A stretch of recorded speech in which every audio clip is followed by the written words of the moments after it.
আসসালামু আলাইকুম। আপনারা কেমন আছেন? আশা করি ভালো আছেন। আমার যেটি মারা গেছে আজকে 3 দিন। একটা ছোটোখাটো একটা অনুষ্ঠান আর পাক্কা আমি করতেছি।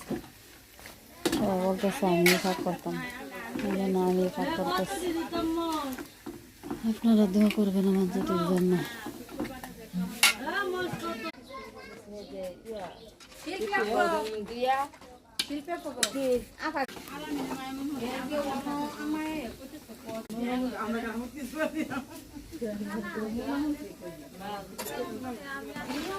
ডাউল রান্না করবো, গরুর মাংস, মুরগির মাংস, ডিম আর ভাত।